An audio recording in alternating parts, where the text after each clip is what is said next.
Biyaheng Kapitol!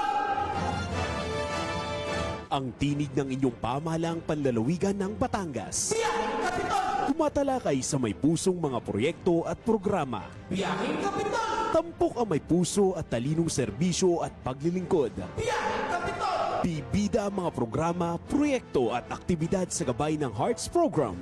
Health, Education, Employment, Environment, Agriculture, Roads and Infrastructure, Tourism and Technology, Security and Social Services. Biyaheng Kapitol!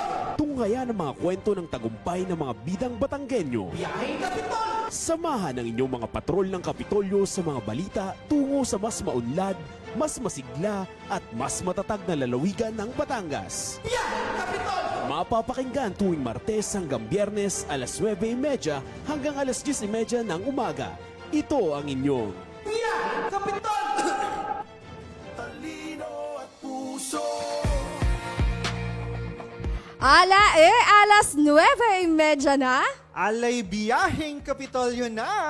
Ayan, good morning po.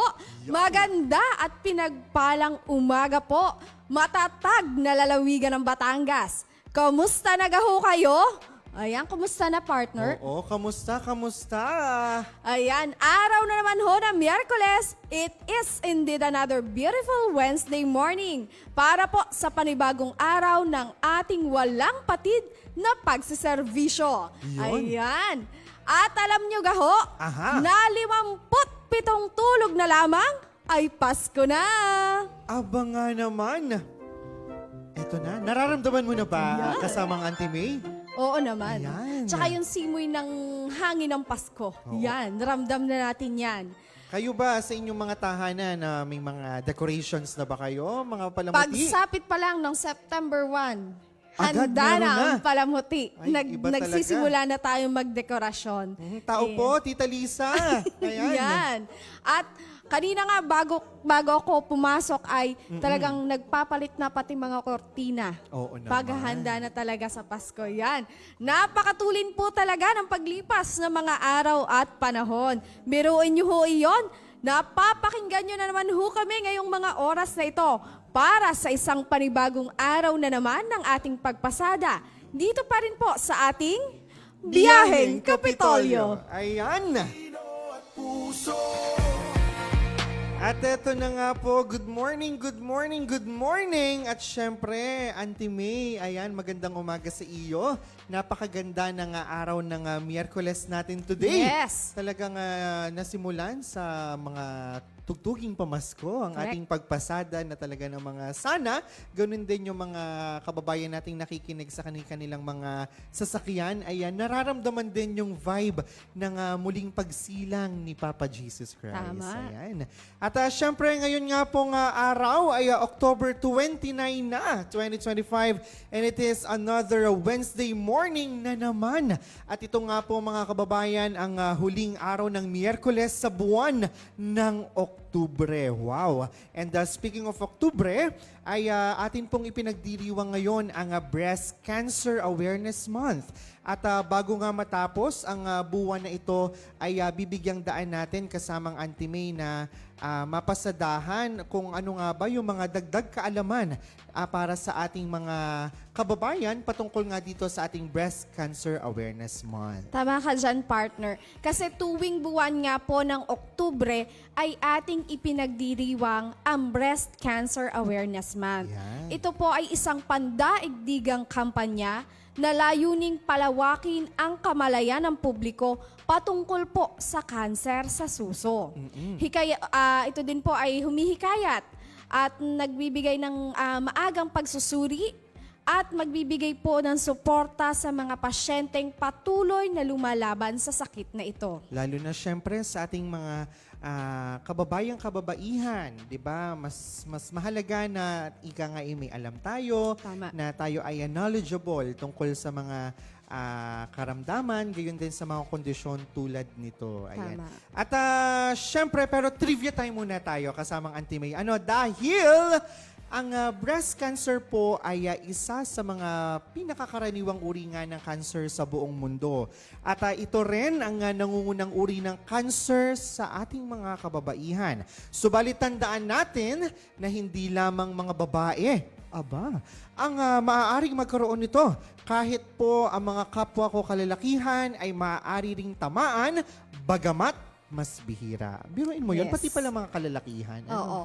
Kasi nga, kaya ito talamak sa mga kababaihan dahil alam naman natin ang mga pinagdadaan ng pagbabagong changes ng mga Yes, babae. totoo yan. Lalo na pag sila ay nagbubuntis, yan. Ika nga, may mga hormones pa din Ayun. na magkaiba ang babae sa lalaki. Yan. At para po sa iba pang mga dagdag kaalaman, ay parinin na ho kayo at samahan kami ngayong umaga. Dahil aarangkada na naman po tayo ngayong araw na Miyerkules, na siya na naman po nating sisimulan ng may talino at puso. Ito pa rin nga po ang ating sama-samang pagsaservisyo Aha. at pagbiyaheng tungo sa impormasyon, inspirasyon at malasakit mula mismo dito po sa Kapitolyo kung saan naroroon ang ating ina na may talino at puso para po sa lalawigan ng Batangas. Yes, at sa bawat serbisyong hatid ng ating pamahalaan at ina ng lalawigan, asahan po ang mas pinaigting na mga proyekto para sa health, education, employment and environment, agriculture, roads, tourism and technology, at syempre ang social service and security. Ito nga po ang Hearts Program para sa matatag na Batangas. Tara sa One Batangas! Ayon. Wika nga po ni Governor V, kahit po sa mga oras na maulan at makulimlim gaya ngayong araw na ito, Yes. bawal po ang Nakasimangot! Ayan, kaya naman kapit lang po at walang bibitaw sa ating pagbiyahe dahil sa ating pong pagpasada ngayong araw na Miyerkules ay ating pong tatalakayin ang ilan sa mga naging kaganapan sa loob at labas po ng bakuran ng ating Kapitolyo. At syempre, hindi po mawawala sa ating pagpasada ngayong araw yung mga naging ganap, kasama na po riyan ang mga aktibidad na personal pong dinaluhan at pinangunahan ng ating mahal na ina ng lalawigan nito pong mga nagdaang linggo. Kaya naman po sa ngalan ng ating mahal na ina ng lalawigan ng Batangas, Governor Vilma Santos Recto at ng buong pangkat po ng patrol ng Kapitolyo, ang inyong lingkod, Cheryl May Makuha Halili. At kasama po ang inyong mga kasangga sa Batangas Provincial Information Office. Naririto na muli ang inyong mga kasakasama sa isang oras na masasayang kwentuhan at talakayan na may kasaysayan at kabuluhan. Ito naman po si Ornald Tabares Jr. At syempre, dito pa rin po iyan sa ating pagbiyahe kung saan may talino at puso. Tungo sa lalawigan at pamahalaan na matatag sa paninindigan. May talino at puso. Hatid ay serbisyong malinaw ang direksyon. May talino at puso. Para sa paglilingkod na totoo ang malasakit. Dahil walang maiiwan tungo sa matatag na Batangas. Ito ho ang nag-iisa at opisyal na programang panradyo ng pamahalaang panlalawigan ng Batangas. Parini na at sumakay sa ating Biyaheng Kapitolyo.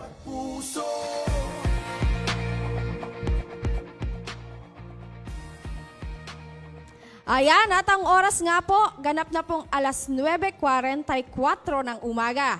At para po sa panibagong yugto ng ating pagpasada, tayo muna po ay manalangin upang humingi po ng gabay at patnubay na muli pong ihahatid sa atin ng isa sa mga talented employee ng ating Kapitolyo ng Batangas. Walang iba po, binibining Avonlou Kagimbal.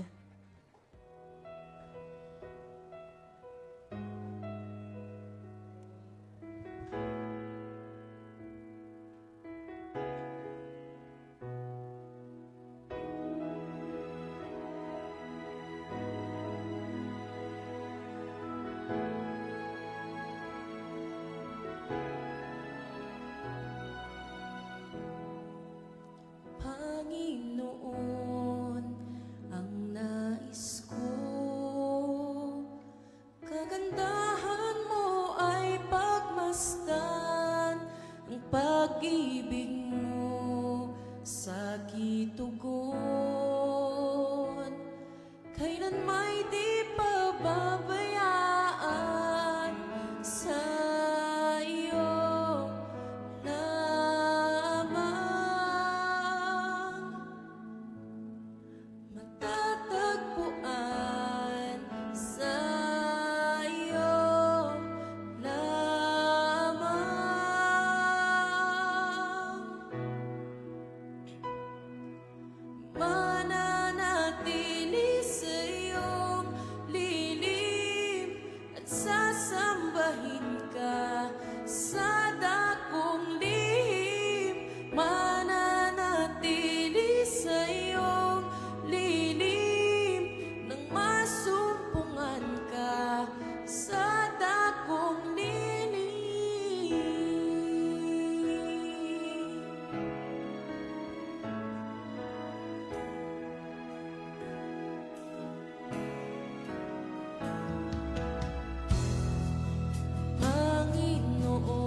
matatagpuan sa'yo lamang.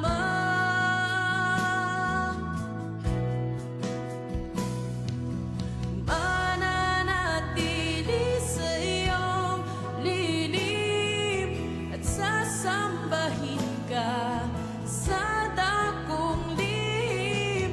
Mananatili sa iyong lilim nang masumpungan ka sa dakong lilim.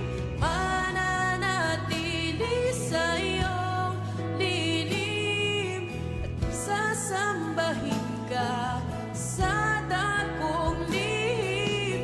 Mananatili sa iyong lilim nang masumpungan ka sa dakong lilim.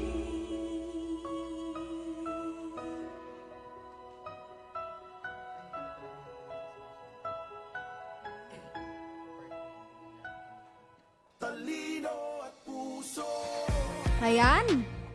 Amen, amen, amen. Amen. Maraming salamat sa napakagandang awit panalangin ni Avon Luca Gambal na napapakinggan nga po natin tuwing araw ng Miyerkules. Ang ating resident Yes. na tagapaghandog ng awit panalangin. Ayan. Ayan.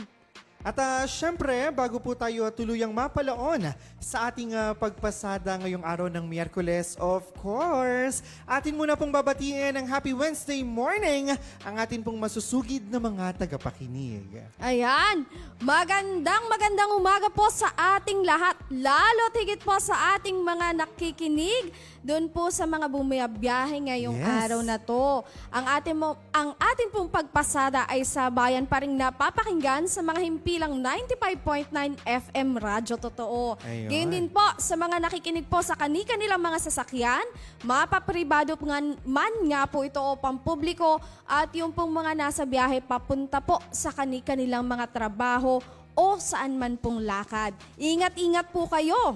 At ang ating pong programa ay kasalukuyang napapanood din live sa ating official Facebook page na Batangas Provincial Information Office o ang Batangas PIO. Kaya naman, dumako na po tayo sa ating mga pagbate. Iyan sa mga Aha. nanonood sa atin. Unang-una na po si Gerard Season, aka Julia Barreto ng PIO yan. Ayun. Yan, at bumabati siya ng congratulations sa newlyweds na sina Ian and Bea Season. Congratulations po sa inyo, yan.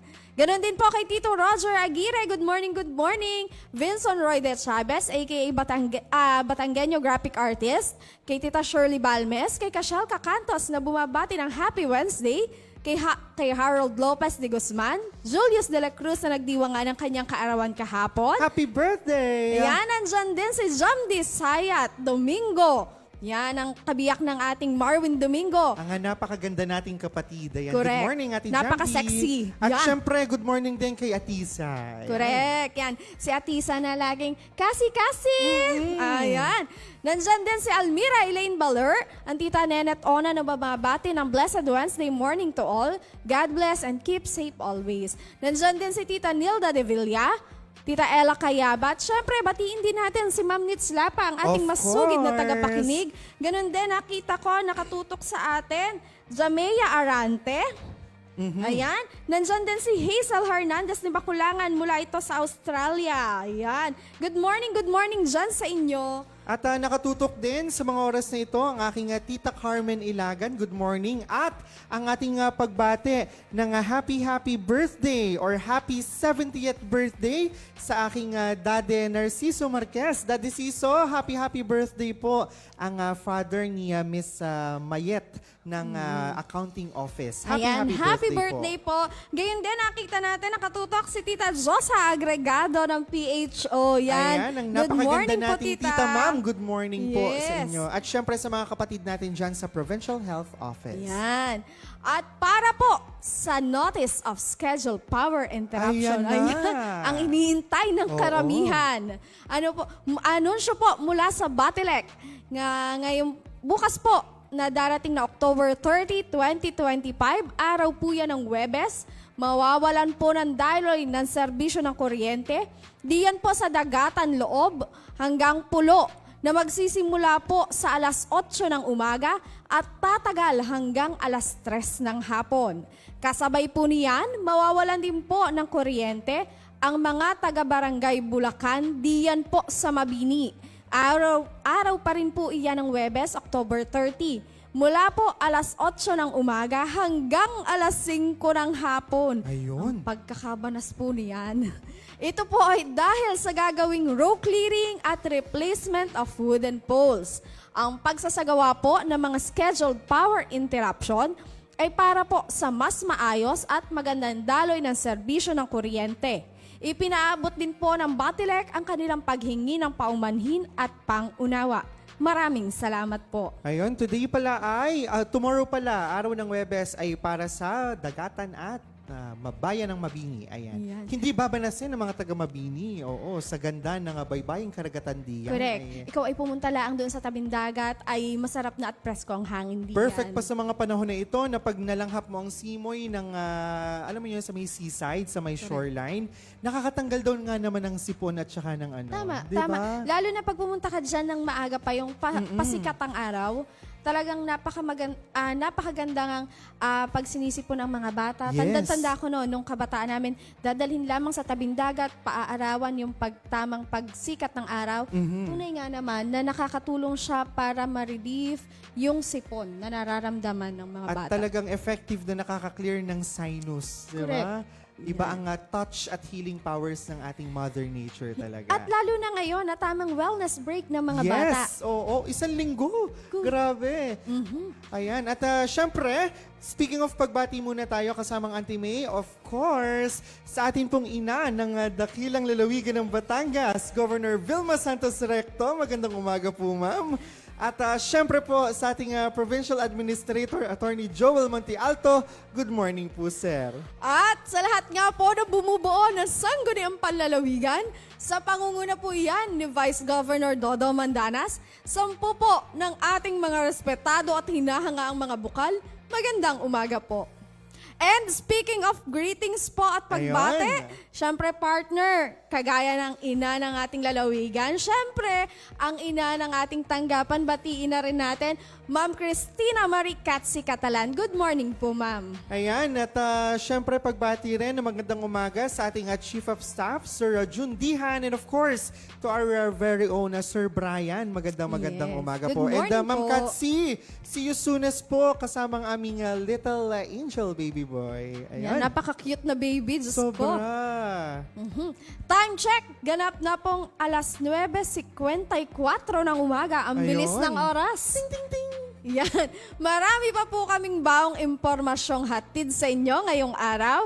Kaya naman po sa ating pong pagbabalik ay ating pong tatalakayin ang ilan po sa mga naging kaganapan sa loob at labas po ng bakuran ng ating Kapitolyo. Gayun din po ang dagdag kaalaman patungkol nga po dito sa ating isineselebrate ngayong Oktubre ang Breast Cancer Awareness Month. Matapos lamang po ang ilang paalala, kaya naman po wala muna pong maglilipat ng himpilan dahil magbabalik po ang ating Biyaheng Kapitolyo.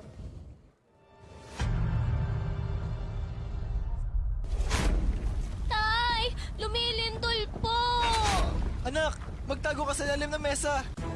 Ang lindol or earthquake ay ang pagginig dulot ng biglang paggalaw ng mga bato sa ilalim ng lupa. Paano maiiwasan ang sakuna sa panahong ito? Una, alamin ang ligtas na lugar sa bahay, paaralan at opisina. Kung lumindol, gawin ang drop, cover and hold. Dumapa sa lupa o sahig. Magtago sa ilalim ng matibay na mesa at humawak sa paa nito. Pangalawa, kung nasa labas ng bahay, humanap ng lugar na malayo sa mga gusali, puno, poste ng kuryente at anumang mga bagay na maaaring bumagsak. Pangatlo, manatili sa loob ng bahay hanggang sa matapos ang pagyanig at siguraduhing ligtas ng lumabas ng bahay. At ang huli, bumalik ng bahay kapag may anunsyo na ni DRRMO, kapitan at iba pang lokal na otoridad. Maging listo, sa kamay mo nakasalalay ang kaligtasan mo.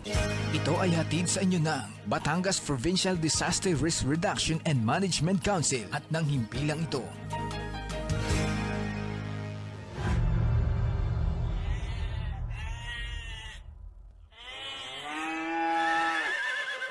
Bakit kaya Nabuburuto na daw ang bulkan eh.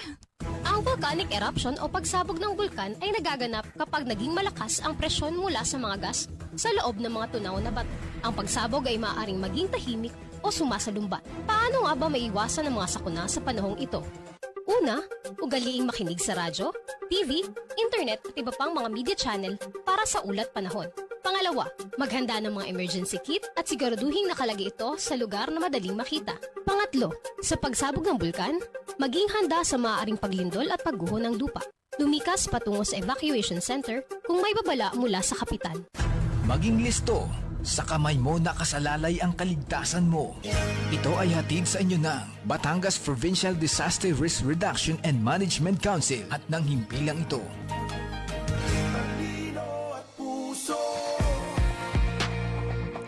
Ayan, at muli nga po nagbabalik ang inyong biyaheng Kapitolyo. Ayan at syempre kasama nga Auntie May bago tayo magpatuloy sa ating pagpasada ngayong umaga. Ayan, nanonood din sa ating live streaming ngayong oras na ito sa ating programa ang ating kaibigan, ang aking kumare na si Ea Velasquez Naling. Happy birthday and maraming salamat sa iyong palaging pagsama at sa pagbabantay sa aking mami araw-araw habang nandito tayo sa ating tanggapan. Ayan. At meron ding pahabol na anunsyo. Ito'y anunsyo ng pasasalamat naman. Mula pa rin sa ating Immaculada Conception Parish, Batangas City. Maraming salamat po sa lahat ng tumakbo at sumuporta sa takbo para kay Maria. Sambayan ng May Pag-asa Fan Run for a Cause ng Minor Basilica po and Parish of the Immaculate Conception, Batangas City. Muli po ang kanilang pasasalamat para sa lahat ng nakilahok. Yan. Pagbati na din po ng good morning sa mga parish office personnel ng Basilica ng Immaculada Concepcion. Yes, good morning po sa inyo and happy blessed Wednesday morning at syempre congratulations po sa matagumpay na takbo para kay Maria. Ayan. Tama. Ayan, at kaugnay nga po ng Breast Cancer Awareness Month, hayaan nyo pong bahaginan namin kayo ng mga dagdag pang kaalaman patungkol po dito. Ang breast cancer po o ang cancer sa suso ay isa sa mga pinakapangkaraniwang uri po ng cancer sa buong mundo. Ito rin po ang nangungunang sanhi ng pagkamatay sa mga kababaihan dahil po sa cancer. Ngunit, sa kabila po ng panganib na dulot nito, marami pa rin pong tao ang hindi ganap na nakakaunawa kung ano nga ito. Yes. Paano ito nagsisimula at kung paano ito maiiwasan o magagamot. Ang breast cancer po ay ang abnormal na paglaki ng mga selula dito po sa ating suso. Pangkaraniwan nga po, ang mga selula ng ating katawan ay lumalaki at namamatay sa tamang oras. Ngunit, pag ang isang grupo po ng selula ay nagsimulang lumago ng walang kontrol, maaari pong mabuo ang bukol o tumor na tinatawag. Kapag ang tumor po na ito ay kumalat o sumira sa mga kalapit na bahagi ng katawan, tinatawag na po itong cancer. Maaari pong magsimula ang breast cancer sa mga duct o yung pong tinatawag na tubo na nagdadala po ng gatas mula sa loob po ng suso papunta po sa ating pinakanipol. O sa mga lobules po, mga glandula po na gumagawa ng gatas. Minsan po, maaaring kumalat ito sa mga lymph nodes. Ayan. O ang iba pang bahagi ng katawan gaya po sa baga, buto, at sa atay. Ito po yung tinatawag na nagme-metastasize na ang ating cancer. Ayun. Pero yung process, syempre yun yung metastasis. Ayan. Yes. At syempre nga, hindi lamang kasi 'di ba pagka ang pinag-usapan natin halimbawa una at higit sa lahat ay kalusugan ng mga kababaihan and when it comes to cancer, ang unang papasok sa ating isipan it's either breast cancer at Yes. saka cervical cancer, Correct. 'di ba? Pero dito nga sa ating breast cancer ay alam natin yung pag-rapid yung development ng mga cells Yes. kumpara sa normal development nito, doon nga nagkakaroon ng mga bukol, di ba? Pero bago naman siya maging cancer, ay, di ba, tinitingnan muna ito kung ito ba ay benign, kung ito o ba ay malignant. malignant. Yes. Opo. Bago siya i-consider talaga as cancer, kung ito ay dangerous, Yes. ika nga, para sa atin. At ang delikado dito ay maaari pala na maapektuhan din yung ating ibang mga laman, kagaya ng atay, baga, ano, ayan. Tama. Kasi, kaya nga pinakamahalaga lagi yung early detection na tinatawag. Yes, oo. Yun laging pagpapacheck up. Yung regular check-up na tinatawag. Actually, hindi naman nga inaano na every 6 months. As much as possible, yearly. Yes, oo. Yearly man lang ay makapagpatingin o makapagpa-check up yung mga kababaihan. Lalo't higit pag ito ay tumungtong na sa edad na 35. Aray. Ayan. Pero speaking of early detection, para ma-detect natin ito simula sa ating mga sarili, ano nga ba yung mga sintomas o palatandaan kung ikaw ay mayroon nito o posible na isa sa maaaring magkaroon nito? Ayan, dahil mahalagang kilalanin nga po ang mga unang palatandaan ng cancer sa suso dahil dito po nakasalalay ang maagang pagtuklas at syempre ang ating matagumpay na paggaling. At ilan nga kasamang May sa mga sintomas ay ang sumusunod. Una po rito ay ang pagkakaroon ng bukol o matigas po na bahagi sa may suso o dito sa may kilikili. At kasama rin po diyan yung pagbabago sa laki, dun sa hugis po o sa buong kaanyuan ng ating suso. At syempre, nadiyan din po yung pamamaga, pamumula o pagkaliskis ng balat sa paligid ng suso o doon po sa may nipple. At syempre ito nakakabahala na kapag natuklasan ninyo ang ganitong sintomas tulad po ng paglabas ng likido o dugo mula po doon sa ating nipple kahit tayo naman po ay hindi nagpapa-breastfeed. At may isa pa pong cases kung saan posible na tayo pala ay merong breast condition kapag po yung ang ating mga nipple ay inverted o ito po ay pabaliktad o nakapasok paloob. Actually, halimbawa kung nakaprotrude ang nipple ng isang babae, kung bigla itong umuurong or nag-i-inverted, yun yung maging sign sa kanila na kumbaga ay dapat kailangan na magpa-check up yung mga sintomas na yan. Pero of course, ito po ay case-to-case basis. Hindi po sa lahat ng oras at panahon, halimbawa ang ating nipple ay inverted, ibig sabihin po ay tayo ay meron na nito. Correct. Kasi isa po ang inverted nipple sa mga factors o nagiging thrive naman po natin kapag ang isang nanay o kababaihan po ay nagpapa-breastfeed. Isa sa mga scenario o kondisyon na mahirap magpa-breastfeed ay kapag inverted ang ating nipple na may mga alternative naman na pamamaraan kung paano ito maiibalik sa dating kondisyon nito. Pero ayun nga po, kung sakali po ng ating mga nipple ay inverted sa ating mga kababaihan na nakikinig, ay syempre kung kayo po ay hindi naman nagpapa-breastfeed at hindi bagong anak, syempre tayo po ay magkaroon ng second thought, bakit nga ba? Ayan. At syempre kasama rin po sa ating mga sintomas yung pananakit o paninikip ng bahagi ng ating dibdib. Ayan, dahil ang mga sintomas na ito po ay hindi agad nangangahulugan na cancer na, ngunit kapag naramdaman po ay syempre mahalaga na agad na magpatingin sa doktor upang ito po o tayo ay masuri. Ayan. Karamihan po ay nagtatanong, ano nga ba ang mga sanhi nitong breast cancer? Sa totoo lang po, walang tiyak na sanhi ng breast cancer. Ngunit, may mga risk factors po na maaaring magpataas ng posibilidad na magkaroon po nito. Una po diyan yung kasarian. Mas mataas po lagi ang posibilidad sa mga kababaihan. Ayan. Kasi doon nga siya usually nagfo-form sa area kung saan napoproduce yung ating breast milk. Correct. Ang pangalawa po, edad. Tumataas po ang panganib habang tumatanda. Ayun. Ayan. Pangatlo, na mama ng gene o mutation po, yun yung tinatawag natin. Kumbaga ay malaki pa din po ang factor ng genetics. Yes, totoo. Ano po? Yan. Gayon din po, kasaysayan nga ng pamilya na may breast cancer o ovarian cancer. Nandyan din po yung hormonal imbalance na tinatawag.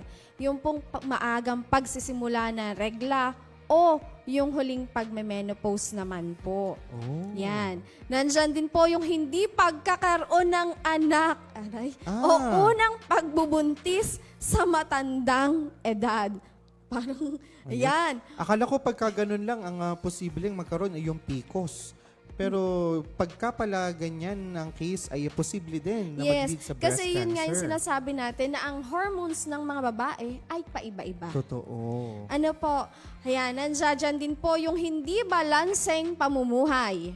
Ang paninagarilyo po, Aha! labis na pag-inom ng alak, at kawalan po ng ehersisyo. Yan. Lifestyle pa rin talaga. Correct. Oo. Lagit-lagi ang pinagmumulan ng mga sakit naman talaga ay lifestyle. Alam naman po natin yan. Yes. Nandyan din po yung labis na katabaan, lalo na po pagkatapos ng menopausal stage. So, ano man, lifestyle pa din Lifestyle po pa rin. talaga. Oo, wala talagang tatalo sa magandang lifestyle. Correct. Healthy diet, ehersisyo, at pag-iwas sa mga bisyo. Talagang inaantay ko kung kasama din dito sa ating risk factors yung stress. Kasi usually sa lahat ng kondisyon, isa sa mga nagti-trigger or ay ang stress talaga. Actually, malaki ang factor ng stress Oo. kung bakit nagkakaroon ng hormonal imbalance ang mga Yes. kababaihan. Ano po, not totally stress lang sa bahay. Siyempre, may mga additional factors kung bakit Totoo. nai-stress ang babae. Alam mo, hindi lang naman, pag sinabi kasing hormonal imbalance, madami na yan eh. Yeah. Iba't iba ang nagiging sanhi ng pagkakaroon ng hormonal imbalance ng isang Yes. babae. Pero lagit-lagi, stress ang nangunguna diyan. And speaking of hormonal imbalance, siguro it's about time matigil na rin yung, although ginagamit siya bilang pagbibiro or throwing a joke sa isang babae na halimbawa nagkakaroon ng mood shifts, Yes. ng mood swings, kasi may hormonal imbalance. Pero yung term kasi na ginagamit ngayon, lalo na sa mga social media, halimbawa, ang babae ay tinotoyo. Diba? Kasi may mga mood swings. Pero it's about time na let's put an end to this. Kailangan maitigil na, ma-stop na yung ganyang thinking kasi hindi po biro ang pagkakaroon ng hormonal imbalance. At syempre, isang pagsaludo sa ating mga kababaihan na, alam mo yon, despite and despise ng lahat na pinagdadaanan nila amidst of everything, ay talagang namamanage nila ng maganda yung kanilang kondisyon kahit sila ay may hormonal imbalance sa pinagdaraanan. Salamat naman kasamang Arnold sa pag-ano mo nila. Kasi sa totoo lang, napakahirap po sa babae Totoo. ng merong hormonal imbalance. Kasi ako sa isang babaeng katulad ko na may hormonal imbalance, minsan may bigla na lang sasakit ang ulo. Yes. Hindi totoo. namin hindi maipaliwanag na sakit ng ulo. Nandiyan din yung biglang may sasakit sa katawan mo. Yeah. Parang ang bigat ng katawan mo umaga pa lamang. Mga ganong hindi po namin maipaliwanag na kung ano baga, bigla na lang masisira ang cycle ng iyong menstruation. Nang hindi mo din alam kung anong nangyayari. So, ayan yung sinasabi natin na dun pa lang sa isang factor ng hormonal imbalance, napakalawak na agad ng sakop niyan. Kaya imagine, doon sa simpleng hormonal imbalance, although siya ay normal na nangyayari sa katawan ng isang babae, isa pala yon sa isang factor kung bakit posible na ikaw ay magkaroon ng breast cancer. Yes, at ang isa pa dyan, yung dumadagdag na, hindi naman sa parang nagkakaroon kasi minsan pag ang isang babae ay biglang tumaba o biglang pumayat, anong nangyari sa'yo? Bakit parang, syempre sa aming mga babae, dagdag na naman yung isipin. Totoo. Yung hormones na naman namin, ano na naman nangyayari? 'Di ba? Kumbaga ay nasisira siya, hindi na din namin alam. Actually, kahit mag-exercise ka, mag-healthy diet ka, na yun nga yung ginagawa natin, kung mapapansin mo naman, pero nandun at nandun pa rin na nahihirapan tayo. Yes. Affected din even yung ating metabolic processes. Yes, Ayan. yun po. Ayan, syempre, paano nga ba maiiwasan magkakaroon ng maagang pagtuklas? Bagaman po walang tiyak na paraan upang ganap po na maiwasan ang breast cancer, maaari po itong maagapan at malunasan kung maaga nga po itong maagapan. Naririto na po yung mga hakbang. Ang una po, breast self-examination. Ayun. Simpleng paraan po ito ng paghipo at pag-obserba sa sarili nating suso. Isang beses po kada buwan. 5 araw po pagkatapos ng regla. Take note po, pagkatapos ito ng regla. Huwag po natin ito gagawin before yung alam nating cycle na ng ating menstruation. Dahil may pagkakataon talaga na minsan may makakapa tayong bukol. It's because malapit na tayong magregla. Yes. Yun At po. ayun, yung proper way nung pagsalat o pagkapa ay easily makikita natin sa iba't ibang sources, yung ating YouTube. Pwede tayong mag-ano dyan, yung mga advices ng mga medical practitioner natin na nagko-content nung ganyan, kung paano ba talaga salatin. Personally, kasi mahalaga, minsan nga, pagising mo sa umaga, itaas mo na agad tong kamay mo, hawakan mo na dito sa may armpit na part, Opo. sa iba't ibang bahagi. Ayan. Pero syempre, yun nga, once a month at syempre 5 days after ng cycle. Yan. At ang gagamitin nyo po, itataas lamang itong kamay, lalagay sa likod ng inyong ulo, itong 3 fingers. Mula po sa labas, paikot hanggang sa may nipple. Ganun po ang pagsalat.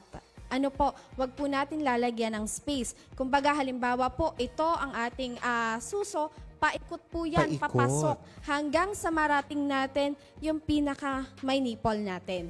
Ganun din po ang gagawin natin sa kabila.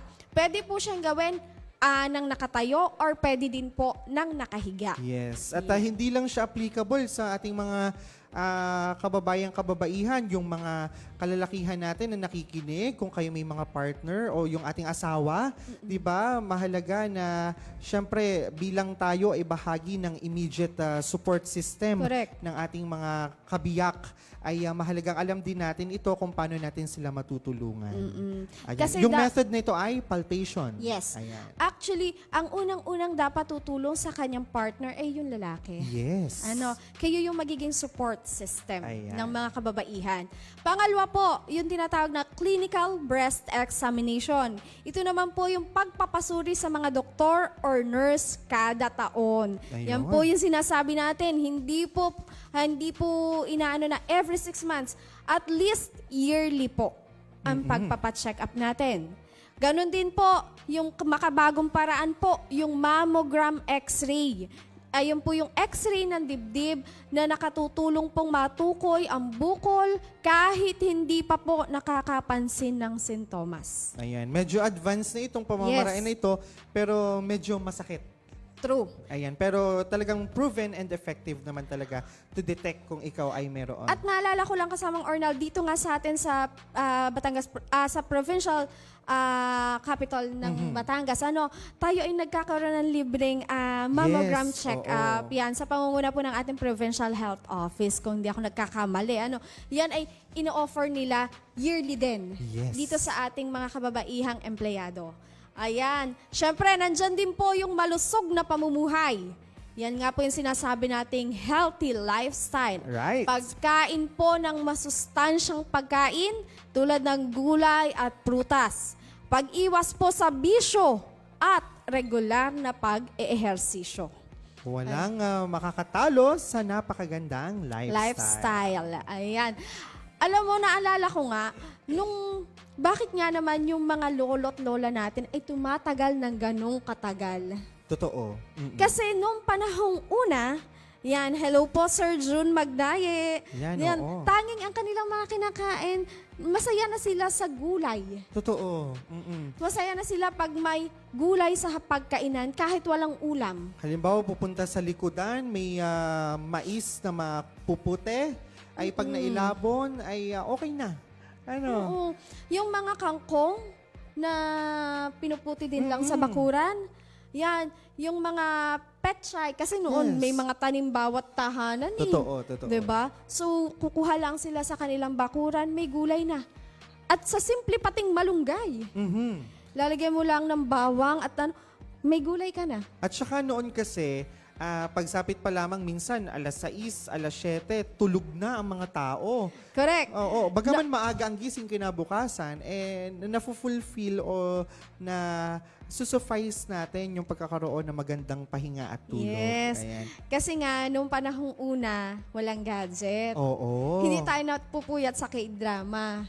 Eh Sa ngayon, Black Blast, nakalalaro. oo, ang black. Ngayon pa, yung ibang mga, pag scroll mo sa Facebook, pag may nakita ka na, halimbawa, real type na short form video na movie, Oo. dire-diretso ka na. Pag tingin Correct. mo sa orasan, abay, alas 2 na madaling araw. At ida-download mo pa yung website na yun Oo. kung saan ka pwede manood ng dire-diretso. Ayan. At syempre, ang isa pa sa mga nagiging challenge ngayon ay ang tukso ay ang bilis sa kapaligiran, ang dali na ng access natin to fast food.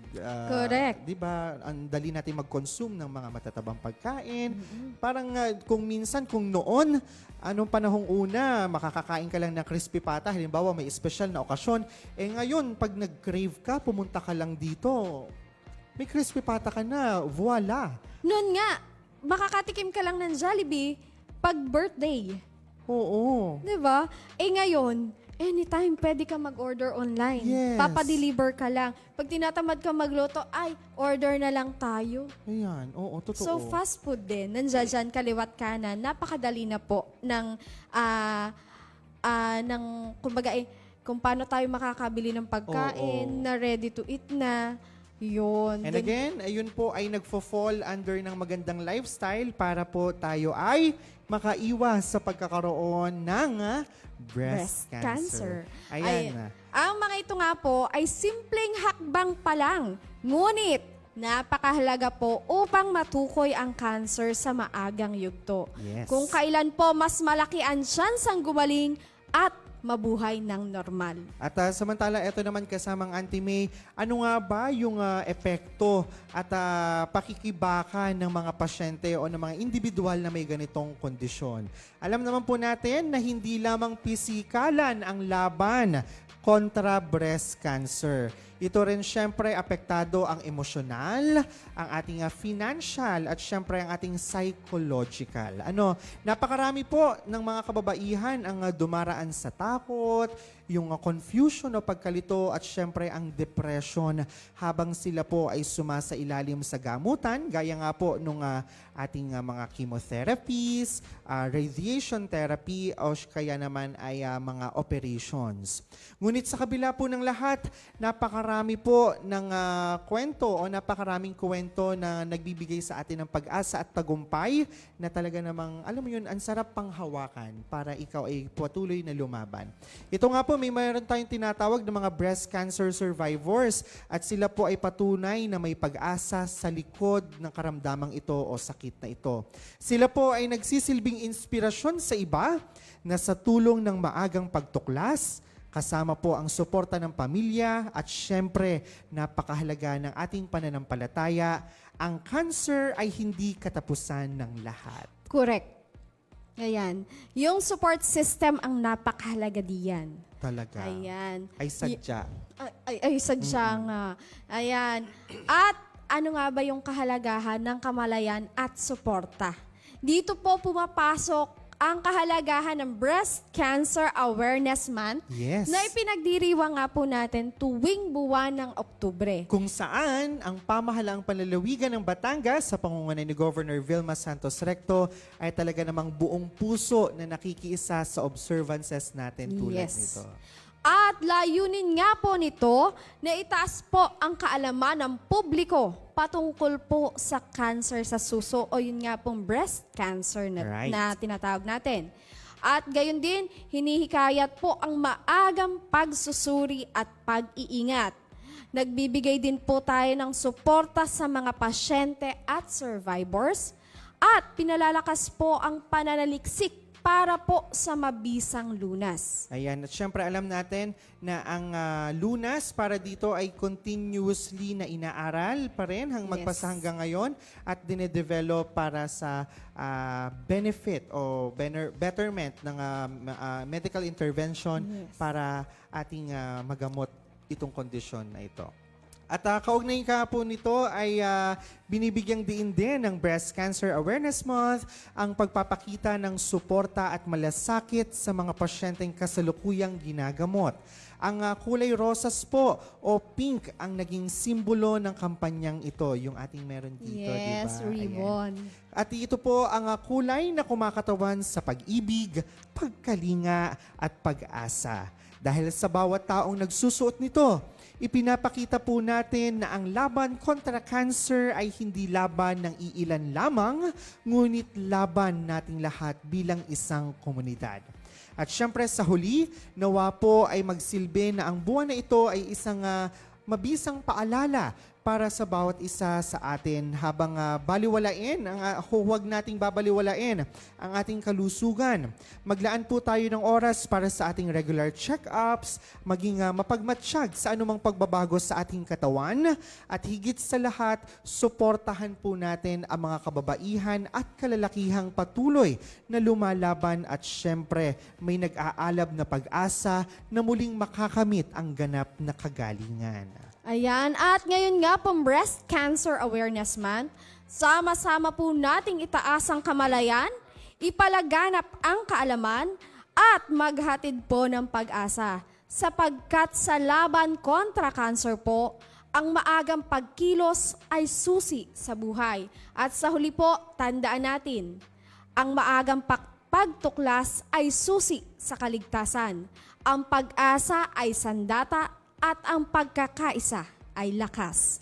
Yes, at syempre dito nga ay dito lalo't higit sa ating Kapitolyo sa pamahalaang panlalawigan ng Batangas ay gayon na lamang yung ating pagmamalasakit sa bawat isa, lalo't higit ng ating mahal na ina ng lalawigan, Governor Vilma Santos Recto. Kaya tayo ay alinsunod sa kanyang abiso ay kailangan ay dapat aware at nakikiisa tayo sa mga observances tulad nga nitong Breast Cancer Awareness Month. At para sa kabatiran ng lahat ay ang inyo pong lingkod ay may mga naiibahagi ng mga facts at talagang ayon sa pag-aaral dahil ang ating kasamang May po ay isang rehistradong nurse. Ayan. At yun nga lagi ang sabit-sabi din ng ating ina ng lalawigan. Yes. Dahil bilang isang ina at bilang isang babae. Totoo. Nga naman, tama nga naman. Kaya lagit-lagi siyang nakasuporta sa mga layunin, adhikain at programa po ng ating Provincial Health Office. Pagdating po lalo't higit sa kalusugan po ng bawat mamamayang Batanggenyo.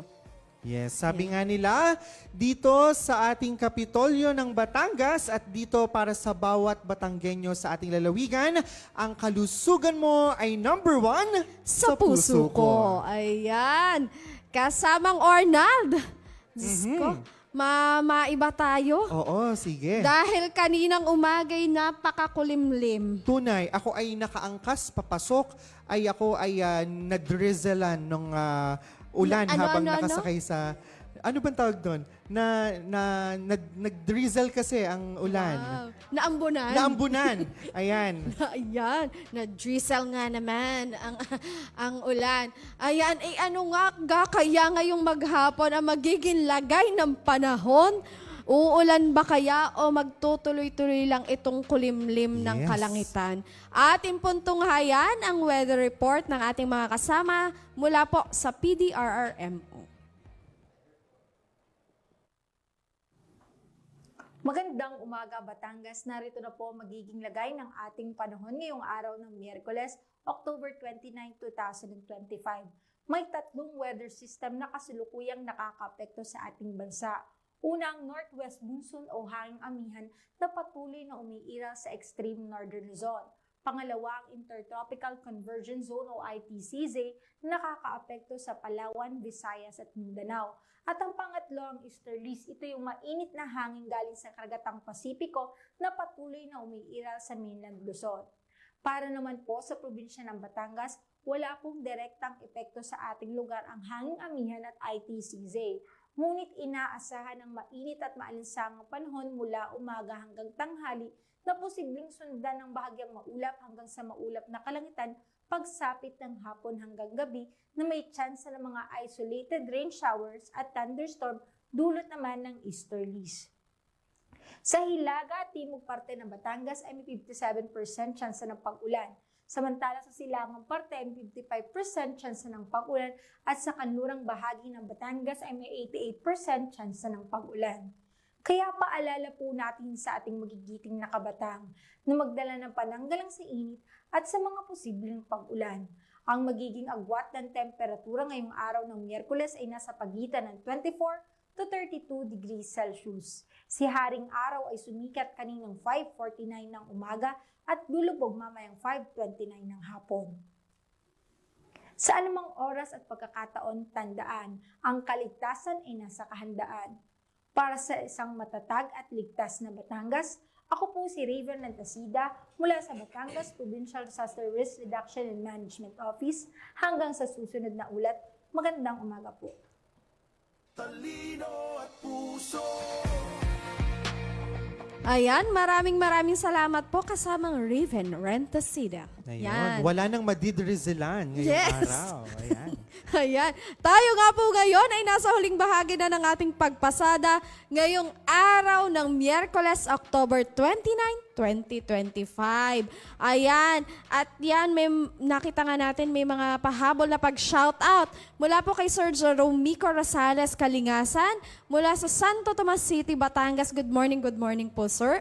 Ganoon din po sa aming Tito Eric Javier Arellano mula naman sa Canada. Magandang umaga sa inyo, May at Ornald. Morning! Good morning, Tito. Miss you, Tito Eric. Gabi ba doon? Hindi ko sure eh. Ganon din syempre kay Jaina Jade Balitaan na nagdiwang ng kanyang kaarawan nung linggo. Yes, happy birthday! Happy birthday, Jaina Jade Balitaan. Ganon din, kita ko nakatutok ang ating Ma'am Jenny Asilo Aguilera. Good morning po, Ma'am. Maambunan kaya tayo ng Jade's Cafe Ay, ngayong oo nga. umaga? Oo. Ganon din, nakatutok sa atin si Jeffrey Balitaan Evangelista. Good morning sa iyo. Yan ang ating tita, Ma'am. Ma'am Miriam Calayag de Chavez. Hello po, ka-Reels. Ayun. Yan, good morning mga kabiyahing Kapitolyo watching live and live here at bahay ni Inay. Ayan. Aba. Vincent Roy, pa-shoutout daw. Remember, choose to be good to others as long as you can. Totoo yan. Nga naman. Oo. Kasi hindi ikakabawas ng ating pagkatao ang pagiging Mabuting tao. Yan. Ganon din po. Yan, nandiyan dyan si Rial Obando de Castro. Nagpapa-shoutout watching from Ballarat, Victoria, Australia. More power po. Ayan. Good morning sa inyo dyan. Ingat kayo at malapit na tayong magkita-kita. Wow, Yan, kasamahan talaga niya ng namang- aking better half. Oh, Talaga namang international ang ating audiences ngayong mga oras na ito. Ayan. At syempre, ang ating pasasalamat din at pagbate sa ating mga kasamahan dito, sa ating technical group. Of course, kasama po sina Direk Gian Marco S. Camillas. Maraming salamat, Direk G. Kasama rin po si Miss Avon Luca Gimbal, si Sir Gerard Season. And congratulations sa iyong brother and sister. Ayan. And of course, kay Sir Marwin Domingo, kay Sir Jindel Maranan, kay Sir Louie Di Maala, and of course, kay Tito Roger Aguirre. Maraming salamat. Ayan, syempre, pahabol din na pagbati sa aking mama, sa aking papa na nakatutok, nanonood sa atin. Mama Lisa, Papa Raul, ganun din sa aking mga kapatid kasi kita ko kanina nakatutok sila, magpasa hanggang ngayon. Rose, Paul, Ditch at Pam. Ganun din sa aking dalawang pamangkin kay Juan at kay Sam. Mag-ingat kayo, huwag makukulit. Ayan, nasa bahay sila ngayon. At syempre, yung mga kababayan natin na mag-aaral, nakasalukuyang naka-break ngayong linggong ito, ay huwag sasayangin ng oras at panahon. Correct. Kung makakapagpahinga, magpahinga. Kung gustong mag-review na kaunti, mag-browse. Kung gusto maging advance ng bahagya. Tama. Oo. At ganun din, pagbate sa aking mother-in-law, Mami Lourdes Salili, ingat-ingat po lagi. Siyempre sa aking tito Ninong, tita Ninang dyan sa Philadelphia, Ernesto Ilagan Jr., Ninang Mary Ann Ilagan, ganun din sa kanilang uniko iho, Marvin Jairo Ilagan, ingat-ingat kayo. Sa aking mga kamag-anak dyan sa Canada, ingat-ingat po and see you soon. Ayun. Kahit ako lang yung feeling ko. Yan. See you soon po sa inyo. At syempre, sa aking asawa, sa aking kabiyak, David Halili, ingat-ingat ikaw and See you soon! Ayan, and speaking of kabiyak, syempre sa nagsisilbing haligi ng ating tahanan dito sa Batangas Provincial Information Office, ang ating OIC, Sir Vincent Insyong Altar. Good morning po. At syempre gayon din ang ating pasasalamat na rin at pagbate sa ating mga kapatid at kasamahan doon sa himpilan ng 95.9 na Radyo Totoo. Maraming salamat po sa inyong lahat diyan. Ayan. And speaking of pagbate, batiin din natin yung Oo. ating dapat patroller ngayon Oh, of na course. busy sa baba dahil may mga tinatapos na Oo. project. Yan, akala ng inay ay ikikasama namin ngayon din eh. Yan, ang ating Batanggenyo graphic artist, Vincent Roy de Chavez. Tapusin mo na kung anong dapat mong tapusin. Oo, ang ating dakilang Furdad. At speaking of Furdad, bukas po Yun. ang i-invite sa ating lahat ng tanggapan ng Provet Yes. na tayo po ay makiisa doon sa ating World Rabies Day celebration. Ayan, pwede Yan. nating dalhin ang ating mga fur babies. Ayan, ang ating mga Oo. nagkukyutan. May libreng turok sila para sa rabies. Meron din dyan, kung hindi ako nagkakamali, mga libreng Treats. foods. Ayan, Yun, ng oo. mga kanilang mga alaga. Meron ding mga vitamins na ipamimigay dyan. Mga Yan. pang-shampoo, di ba? Mga Kala ko pang-groom na Kala ko mga... kung ano shampoo. Ayan. Ayan. At syempre po ay dito po iyan gaganapin sa ating Kapitolyo ng Yes. Batangas. Sa Dream Zone po. Oo, sumingsay lang kayo bukas. Dalhin na ninyo ang inyong mga fur babies tomorrow po. Ayun. At yan na nga po ang naging isang oras ng ating pagbiyahe ngayong araw ng Miyerkules sa ngalan po ni Governor Vilma Santos Recto at ng buong pangkat ng pamahalaang panlalawigan ng Batangas. Ng pamunuang makadiyos, makakalikasan, makatao, may talino at puso para sa bawat Batanggenyo. Sa walang humpay na pagpapala ng Panginoon at sama-sama nating pagkilos, sa lahat ng hamon tayo'y babangon. Sa pamamagitan ng ating pagkakaisa, ipapakita ang ating likas na katangian na lagit-lagi matatag tayo Batanggenyo. Muli ito po ang inyong lingkod, Arnold Tabares Jr. Tulad po ng One Batangas, muli atin pong pagsamasamahan ang isang pamahalaang matatag sa paninindigan, may malinaw na direksyon at mayroong totoo at tunay na malasakit. Ako naman po si Cheryl May Makuha Halili. At syempre sa inyong lahat, maraming salamat po muli sa pagtutok. At patuloy na pagsama sa ating pagpasada dito po sa ating Biyaheng Biyaheng Kapitolyo. Talino at puso, tatak ng Batanggenyong di susuko, kasabay natin sa pagsulong. Biyaheng Kapitolyo! Ang tinig ng inyong pamahalaang panlalawigan ng Batangas. Biyaheng Kapitolyo! Tumatalakay sa may pusong mga proyekto at programa. Biyaheng Kapitolyo! Tampok ang may puso at talinong serbisyo at paglilingkod. Biyaheng Kapitolyo! Bibida ang mga programa, proyekto at aktibidad sa gabay ng Hearts Program.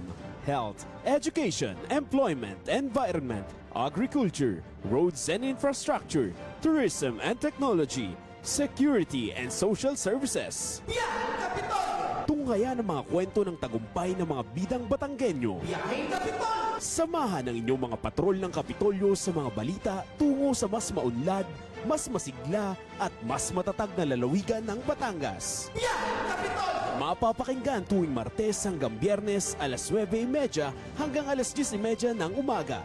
Ito ang inyong